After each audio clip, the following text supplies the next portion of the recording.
Welcome to the Word to the Wise podcast. Pleasure to have you guys here. My name is Terry Patrick, and I just want to talk a little bit about the time that I was offered the relocation package.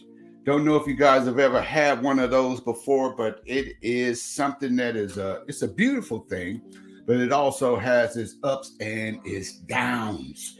Now, I was applying for a company that I already worked for, and in this interview process, it was like the Holy Spirit, it was talking to me over and over again.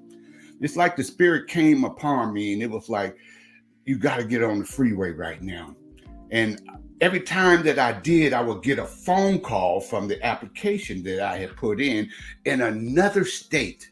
So one day I get this phone call and I'm on my way to work. And it was them, they wanted to interview me. And in that interview, and I'm telling them, okay, I'm cool with the interview, but I'm driving at the same time. And then the traffic in California, man, it's hectic. And while they're interviewing me, there's a car trying to not let me on the freeway. I don't know if you've ever been in that situation where they want to ride door to door with you. So I'm trying to answer questions and trying to get over, and this car speeds and rams right into a car right in front of us. Rear-ended them. I slam on brakes. I swerve over while I'm answering interview questions. Bananas. And they was like, "You okay? It's a loud sound." I'm like, "Yeah, I just saw a wreck." But it happens. And you guys go ahead and keep asking your questions.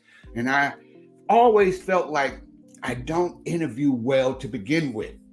But this situation, it was hectic, it was stressful, but I knew it was going to happen, kind of like a premonition or a intuition, if you will. So I finished the interview. I pull into the parking lot of my job, and hopefully, I'm just hoping everything went well. Well, it did. They wanted me to have a third interview, but they wanted it to be in person this time. So the company was willing to fly me out for an interview. So I flew out and on a Sunday night. But you got to understand, I threw my back out. I have a trick back. I had gotten into, I think, 2 wrecks in one summer. And I had been through chiropractic and had an inversion table that I invested in, but I also had some painkillers that I couldn't take because you get drowsy and you shouldn't be driving on that level of painkillers. So here I am, out of state, in a hotel room, laying flat on the floor. And I'm like, I don't know how I'm going to do this interview. I have no idea. I'm like, get me through this, please. Because I need to be my best, and I am not. Have you ever been in that situation where it's time to show and prove, and you need to be the best that you can be, and you know you're at a disadvantage? But I showed up anyway, hobbled my way into the waiting room. I sat there, and when they called my name, I stood up tall, and I'm looking around this place and wondering, is this something that I really should do? Because I really felt like it was something speaking to me. It was telling me that this is the right choice. I sat there and I gave my interview, and the people that were interviewing me, they were drilling me, man. Because this is for a major promotion and it's out of state. So I sat there and I answered their questions, and they said, "You know what? We want to give you a tour of the facility." I'm like, "Uh-oh, you want me to walk?" So I'm doing a good job right now of, and just shaking and faking and doing the best I can while I'm sitting. But if I got to stand up and walk, I don't know how it's going to happen. But I did understand something. I stood up and my back didn't hurt anymore. I did the walk, went back home, airport, rent a car, drop off, fly back in, and I get a phone call saying, "You got the job." They offer me the relocation package. And the relocation package is a beautiful thing. Part of it is they fly me and my wife back to outer state and give us what they call like a house hunting trip. not knowing the cities, not knowing the different locations. So we were just going off schools because my oldest daughter was in community college. My middle daughter, she was in high school, and my youngest daughter was in middle school. So we wanted to live somewhere where there were good schools, but not too far from the job. But we couldn't find anything in 2 days.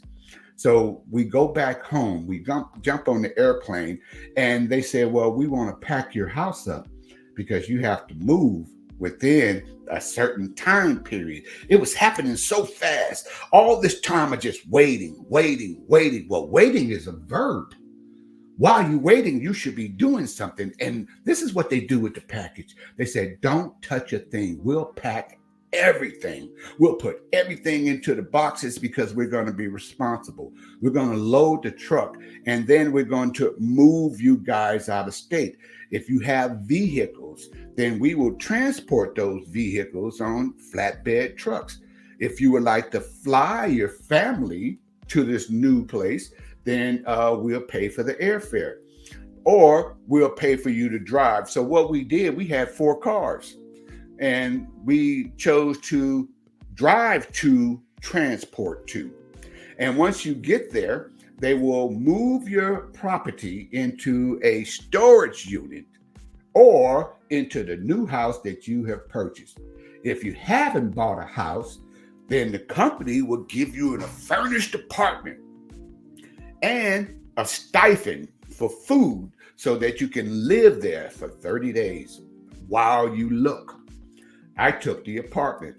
I took the food stipend. And I told them, put all my stuff inside of a storage unit. They said, now we won't move it out the unit into the house. Now we will unload the truck. We're going to unload this truck once. If you put it inside the storage unit, we'll pay for the storage unit. So put all our belongings there. We're living out of suitcases 30 days in this apartment. My wife left her job. My oldest daughter left college. My middle daughter said goodbye to all her friends, and my youngest daughter. Everybody's has this this tension that's going on. It's stressful. But me, as the man of the household, all I know I got to do is get up every morning, show up, and do my best at the new job because everything is hinged on my performance. And I did just that. I think I did very well too. Into that 30 days, we still hadn't found anything. So we chose at that point to lease a house. It was a nice house, 5 bedrooms. We leased a brick home, 2-story, So while we leasing, we can be able to breathe and really look around at what we wanted to do. We started looking at houses, and I'm like, these houses are high. I thought they was a little bit cheaper than this. Had I known then what I know now, hindsight is 2020, right? If you look back, you can see things real clearly. Had I knew then what I knew now, I thought the housing was expensive, but that was the cheapest it was going to get. I'm like, I'm going to wait. I'm going to wait and see what happens. So we signed a 1-year lease inside this rental home while we get ourselves situated. My oldest daughter got her a job. My wife got her a job in that time, in that 1 year. And my middle daughter, she was doing well, going to high school, learning cosmetology. My youngest daughter got involved in drama in the department over there in STEM. She was heavily involved in science, technology, engineering, and mathematics at her school. So everything was going pretty good until we started looking around and start finding houses that we felt were just about what we wanted. But it was always missing something. We had this idea of what we wanted. And if I'm going to pay that kind of money, I want it to be exactly what I wanted. Here's what we had to do. We saw floor plans that we liked. So we went ahead and invested in a company that would build our house. It was our dream home. Yes, we were going to build a dream home. And we were there invested. We put down our earnest money. We put down everything that we needed for them to get started. Pandemic hit. Oh my goodness, when the pandemic hit, it changed everybody. Did you see the selfishness of people? The pandemic, I mean, it brought out the worst in people. Just something as simple as toilet paper. You saw hoarders come and buy up everything, not having any consideration for their fellow man. Well, that transpired for a while, but all the while, the house building process stalled. Supply chains dried up. They couldn't get materials, and we understood, as we should. We would consider. We said, you said you would take at least 10 months to 1 year to build the house. It took them over a year and a half, almost 2 years. Now, keep in mind, I signed a 1 year lease. And after 1 year, I'm like, well, when will the house be ready? Okay, well, we don't really have a date that we can give you. All we can do is say that it'll be done as soon as possible. We are short on builders. People who left the construction industry, they didn't come back.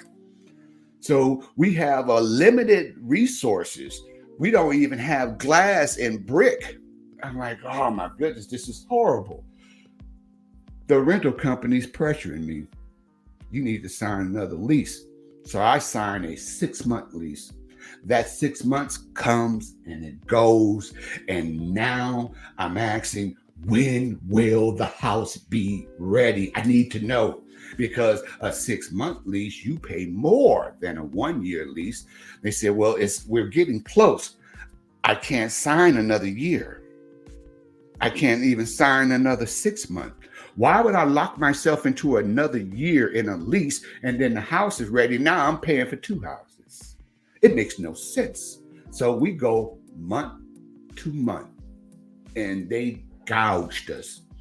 They make you pay a penalty because you won't sign a long term, being month to month. Finally, after they broke the ground and I'm taking pictures and I'm there and I'm watching them lay down the plumbing and pour the concrete, and I see them finally start to erect the building. And we were one of the first houses in this cul-de-sac, a cul-de-sac with only about 12 houses. So it's going to be a close-knit neighborhood and everything looked good and it was coming along really well. And the gentleman who was working with me died. Great dude. He was like, man, Terry, we got you. We got you. We appreciate your patience too. We got you. All right. Just be patient. And you know what? I'm going to throw in some French doors for you because you're so patient. Now I'm going to throw in a 9-foot fence and we're going to make that a mahogany brown for you. He kept giving me these extra little perks just to keep me in the game. But then he passed away and may he rest in peace. And after that, things went horrible with the whole house building. Well, they were finally getting to the finishing touches. And I was going by there at least 4 or 5 times a week. I was inspecting everything. This is my dream home. I picked the colors, the rock, the stone, the tile, the Juliet balcony up there. We had a media room with over 18 speakers in it and a 100-foot screen and all these things that we picked out. And they said, the house is finally ready. I'm like, okay, well, couldn't you have given me a heads up because I'm paying, out the nose over here on this lease? They said, okay, well, it's ready. Do you have your financing? I'm like, yes.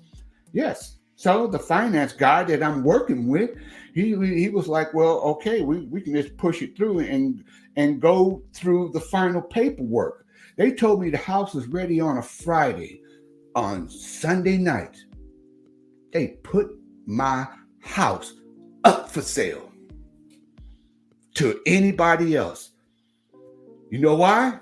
They were charging over $180,000 more than what I contracted for because the prices of houses had risen since the pandemic until the 2 years later, where it was available, and they gave me 3 days to be able to close paperwork, knowing that it takes you 15 days at least to close on a house.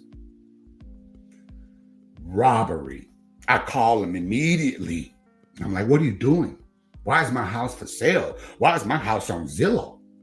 They said, well, we told you on Friday it was ready. You should have had your paperwork ready. I'm like, you didn't tell me a month in advance that it will be ready. I wouldn't have paid my lease that month. Okay, I would have took that money and used it as moving expenses. Give me the heads up. Give me the courtesy. Give me the right and the respect that I gave you for 2 years. I gave you 2 years and you couldn't give me 2 weeks. It was my dream home, and they snatched it away from me. And you know what? They got that price. I did what any person would do. I lawyered up. I had to. And when I lawyered up, we contact somebody who was out of the area so they wouldn't be invested, because they kept trying to send me to someone at the corporate who don't take headquarters at the builders, right? And this woman was so snobby, and I mean, my goodness, she enjoyed it.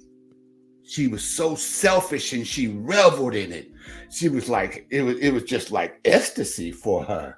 I couldn't understand how you sleep at night knowing you're snatching someone's dream house away from them. The lawyer said, I've investigated this company that you're talking about, and they're professionals at getting sued. He said, now I can take your case, and it's going to cost you about $5,000 to fight this case. But here's the thing, they can still sell the house. We're going to try to put a stop on that sale, but they can still sell it. He said, but here's the caveat. We win the case, you may not get the house back if someone else is in it, because you have a contract for the build. I'm like, no, I have a contract for a home. I'm like, you have a contract for a home until you pay the price. Now the price has changed. I'm like, what do you mean? My contract has a number on it. My contract has a number. He said, well, this is what you have to do. You have to fight the case. It may take you a while, but if you lose the case, it's going to cost you the difference between what you wanted and what they sold it for. $180,000 plus my fee, plus their lawyer fees. You could be out $250,000, $250,000, and not get the house. $250,000, you'll be out. Yeah, who got $250,000 just to be for no home? I'm like, that makes no sense, and it's got to be a law against it. He said they got a law department and they got a fine print in there. Now, if the old boy who was helping me the whole time, if he was alive, I strongly believe that this would not have happened to us. My wife cried. My kids were distraught. I'm stressed out. And I still got to show up every day and do my job and put on that face and be corporate America. Yes, I had to do all of that in the midst of what was happening to me. It's like I felt like God didn't like me. I felt like God was against me all of a sudden. How you let this happen? We found ourselves in a brand new job market, brand new housing market, brand new economy. The homes, when we first took that trip, now they were going for twice as much. People know what they were doing? They were overbidding on these homes. The homes were limited because the supply chain had broken. So you would see a house and somebody else would say, you know what? I'll give you $50,000 extra if you make me the successful bidder. I couldn't compete with that. Yes, and I had an agent. out there searching for us. We searched through many homes, and it was always something that was missing. Know what we were doing? We were comparing these houses we're looking at to the dream house we built. This is not that. This is not that. We had to stop that. We had to get that out of our heart, because it had tainted us, and we were losing out on homes that we probably could have moved into, but it was not going to have something. We just wanted the things that we asked for, and certain things that we had to let go, like that media room might not get that. You know, my wife wanted to make sure that it had a 6-burner stove and an oven in there. Double ovens, and wanted to make sure it was gas. I personally wanted an office, and everybody wanted these little things, you know, like a big backyard. You can raise a family in and have picnics and entertain and vaulted ceilings. You had to let it go. I'm talking about settle and pay more. Have you ever been in that situation where it was going to cost you more and you got to give up your preferences? It was a tough time. Finally, we gave up. We just stopped looking, and we were still paying month to month. Here's where it gets really, really crazy. Leasing company want to put us out. They said, you told us you were moving. I'm like, I thought I was. No, you told us you were moving, so we've already put your place up for lease, and we got some potential people who want to come over and take a look at it. I'm like, wait a minute, so I can't go to the new place. They sold that. I can't stay here in this rental place. You've already rented that out. Where can you go when you can't go home? Where can you go? Here I am in a new state, strange land. Got my family behind me, believing in me. And me and my wife, we are like this. We were on the same page, and it was trying to pull us apart. But boy, the ties that bind us together were stronger than those that can tear us apart. We stayed strong throughout it. It's fortified our marriage. We met this young lady through a friend of mine. He said, man, you looking for a house? I'm like, yeah, I got to find something. I got 30 days. And he's like, I know somebody who can get you in a house. She sell houses quick, and she ain't going to let up until you get one. She took a look at our numbers. She was like, you got everything in line. I mean, you got the down payment. You got good credit score. You got everything that you need. You got a stable job. You got work history. She's like, what's the hang up? And we told her what we was looking for. She's like, come on, follow me. And she took us around for about 2-3 days. And I'm gonna tell you this much: we found our house.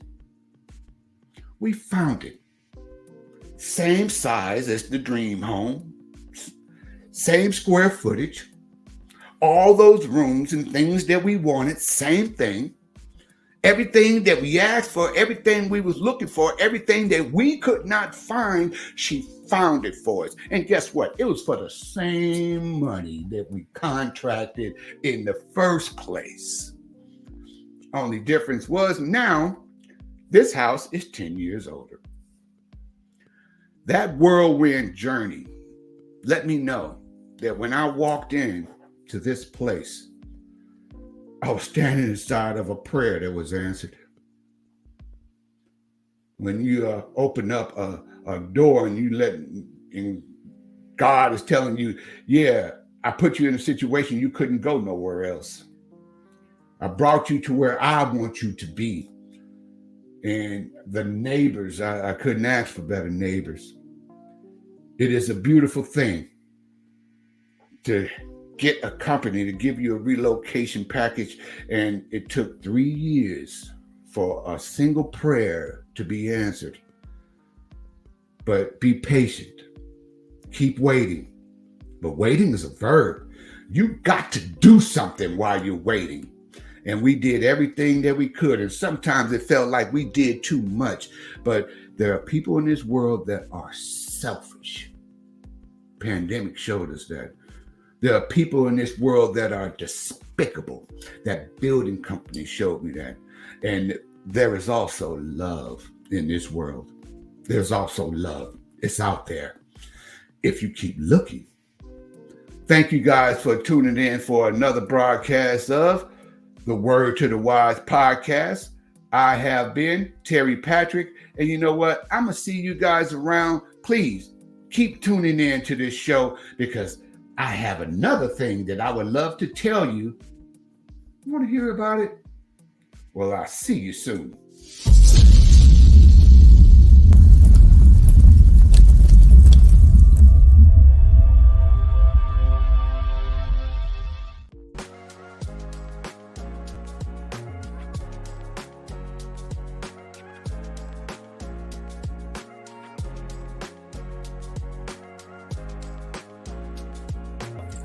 I hope you like the podcast and you really like the podcast. Come on, be serious. And you really like my podcast. Like and subscribe.